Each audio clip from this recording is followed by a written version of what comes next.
பூண்டு விலை கடும் உயர்வு, கிலோ ரூ.500 விற்பனை. வரத்து குறைவு காரணமாக சென்னையில் பூண்டின் விலை ரூ.500 விற்பனை செய்யப்படுகிறது. அன்றாட சமையலில் பயன்படுத்தப்படும் உணவுப் பொருட்களில் ஒன்று பூண்டு. சைவம், அசைவம் என இரண்டிலுமே பூண்டின் தேவை காலத்திற்கும் மாறாதது. தமிழ்நாட்டில் நீலகிரி, திண்டுக்கல் மாவட்டங்களில் பூண்டு பயிரிடப்பட்டாலும் மாநிலத்தின் பெரும்பான்மையான தேவையை ஈடு செய்வதற்கு மற்ற மாநிலங்களில் இருந்து பூண்டு இறக்குமதி செய்யப்படுகிறது. தமிழ்நாட்டு மக்கள் பயன்படுத்தும் பூண்டு பெரும்பாலும் மத்திய பிரதேசம், குஜராத், ராஜஸ்தான் உள்ளிட்ட மாநிலங்களில் இருந்து கொண்டு வரப்படுகிறது.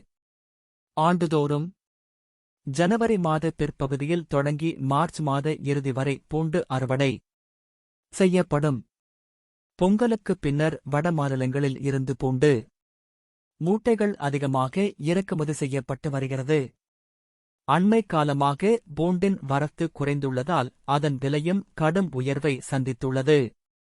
தேவை அதிகமாக இருக்கும் நிலையில் வரத்து குறைவால் சென்னை கோயம்பேடு சந்தையில் கடந்த சில நாட்களுக்கு முன்னர் 1 கிலோ பூண்டு ரூ.350 வரை விற்பனை செய்யப்பட்டது.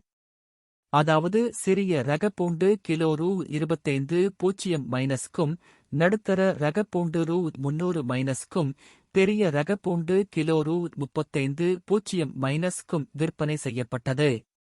இந்நிலையில் வட மாநிலங்களில் இருந்து வரும் பூண்டின் வரத்தும் குறைந்துள்ளதால் அதன் விலை உச்சம் தொட்டுள்ளது.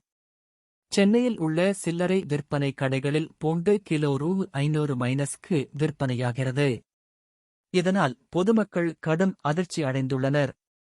அடுத்த 15 நாட்களுக்கு பூண்டின் விலை குறைய வாய்ப்பில்லை என்றும் பின்னர் வெளிமாநிலங்களில் இருந்து வரத்து அதிகரித்தால் விலை குறையும் என்றும் வியாபாரிகள் தெரிவித்துள்ளனர்.